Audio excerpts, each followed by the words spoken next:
The middle of the 19th century, around about 1850. And again, most of the stuff we're looking at today, when we look historically in these ways, it very rarely is it specific to individual years.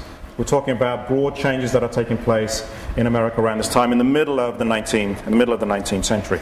We have to remember, okay, if we were to ask the very basic question, what were the conditions? So let's start off with economic questions. If we were to ask some basic questions about what life looked at this time, we'd have to remember that America pre-1850 is a largely rural society. At that time, 80% of the population is rural, lived in rural areas, involved in rural agricultural pursuits, that is, working the land in various ways. As such, they produced, if you're working on the farm, working on the land, you actually have a limited relationship to objects because you produce much of what you need yourself. You're growing food yourself, you're largely self-sufficient. So in fact, there is very little interaction at this point with the market. And the market is that place where people come together to buy and sell. But when you can essentially produce what you need to live yourself, then your relationship to the market is relatively minor. And at this time, in fact, there is very little industry in the culture. There is very little industry in the society. What industry there was that existed, we wouldn't actually recognize today. What industry there was largely processing natural resources and agricultural produce into materials that consumers themselves would use to make their own things. So the leading industries of this time are things like flour and grain milling. So people actually perhaps would buy flour and grain and make their own bread. They are lumber and sawmilling, where people would get lumber and would make it that would build their own buildings, or textiles, where people would take textiles and then make their own clothes.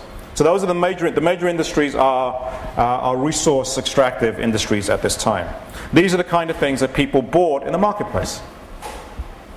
They didn't go in and ask for a particular kind of brand, because in fact these objects that people bought in the marketplace were largely unbranded.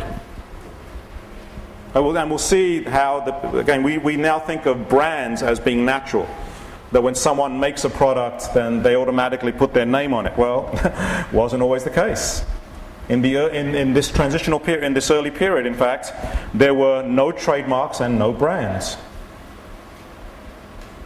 Let's go to quote number 1 from the handout today. This is Daniel Pope, who's written the book on the development of advertising in this period, called The Making of Modern Advertising. He says, "In this stage of economic development, there was little room for manufacturers to advertise their goods widely. It would be hard to conceive of developing a consumer allegiance to the flour of a particular local gristmill or the lumber of a particular sawmill." And the reason there wasn't there was no necessity to advertise was that the products that people interacted with, lumber, textiles, etc., they were mostly produced locally, and they were for local consumption. So people actually knew where the goods were coming from. People knew that they were actually produced in the same vicinity, in the same locale. In fact, and for a long time, markets in the early years of capitalism, in the early years of industrialization, or the early years of this move towards a market economy, markets tended to be local.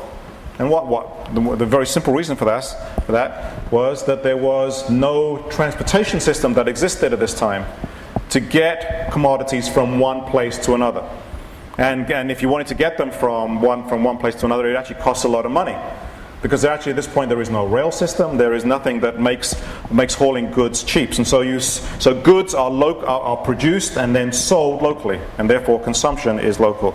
As such, people had pretty first-hand knowledge of where their products came from.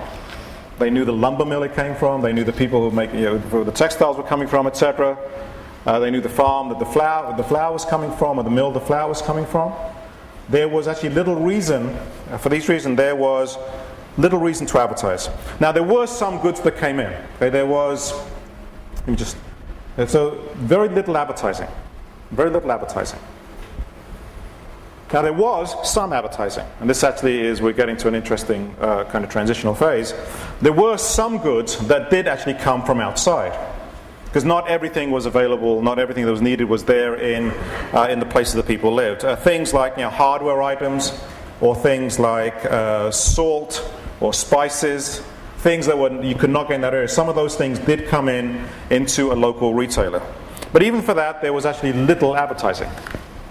And the advertising there was, in fact, the bulk of the advertising before 1850, it's a very important point, the bulk of the advertising before around 1850 is the advertising of retailers, is the advertising of shopkeepers who are essentially announcing that goods have arrived from outside.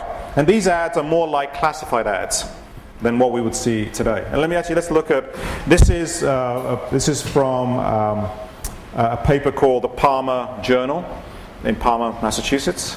And this is the front page, and this is what the front page used to look like.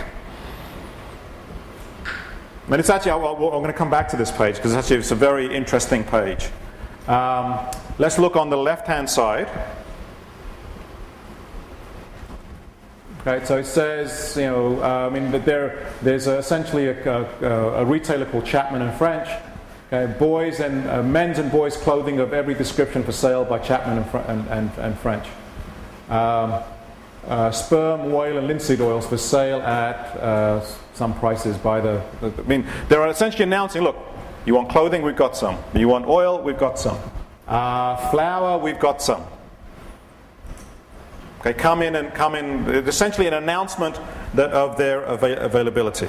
It's in that sense, it's not. We think about it more. We think about it more like classified advertising. Today's classified advertising. So the advertising that we now think of as normal, large scale visuals, etc., simply doesn't exist. And as I said, it's what we're going to trace through. What we want to trace through is how did that develop? And why did it develop? Because again, there's nothing, when I've said that there are broad movements in economy and culture that make this possible, there's nothing inevitable about that.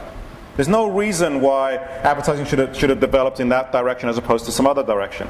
So there are broad changes taking place, but they are also created by human beings and by institutions that human beings have built. So the question then is, what changes the situation? Right? So before around the middle of the 19th century, our relationship to products is, and just to sum up, they're unbranded, they're for local consumption, and there is very little advertising. And what advertising there is the advertising of retailers. Most of what people need, how people use objects, how people use things was they produced it themselves. And sometimes they needed materials to produce those things, which they bought in the marketplace. Now, the question then is, what changes this situation? That's the key situation. How then do we emerge from this setting where objects are unbranded, where they're for local consumption, etc.? How do we emerge from that situation into something different? Broadly speaking, we're now looking at these economic changes, and I hope actually most of this is not new to you, because this is very basic social and economic history that we're going to look at today. There are three related developments. Firstly, there are advances in industrialization. That is, the ways in which this is now the development of industry, the development of the factory system, and people is now no longer just working on the land, but you're now actually working in factories with machinery to make objects for sale in the marketplace. And in the early years of the rise of industrialization, the most important thing to understand from our perspective, not from any perspective, but from the perspective that we're interested in, is that the investment at this time, in the mid-19th century, American industries expansion is built upon what is called capital-intensive investment. And I'm going to explain what this is in a second. Capital-intensive investment. For example, whereas before, if you wanted, let's say you were making shoes, the ways in which you would make shoes, or you'd hire some cobblers And you would, and the labor of people would be how you make shoes. But it's a very inefficient way of making shoes. You can't make that many shoes. And so if you want to make more shoes, then you have to start, you have to buy machinery. Well, machines are expensive. Let's say you want to buy a machine to help you make shoes, and it costs $100,000. How do you get that? Well, most people don't have, even today, most businesses don't have that kind of money just lying around. What you do is you get a loan. You get a loan for $100,000. And of course you have to start paying it back straight away. Now the machines start to make more and more. The machines are very efficient. They start to make more and more products. However, unless someone buys those products, you are going to be in big trouble. Let's say, remember this is when Marx talked about the immense accumulation of commodities, this is the revolution of capitalism. You start producing all these things.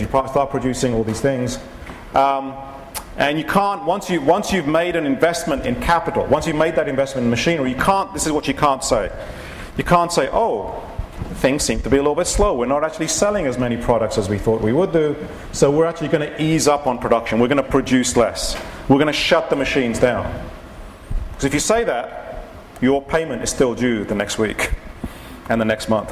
So idle, you don't have the option of saying, we'll just wait until things pick up again.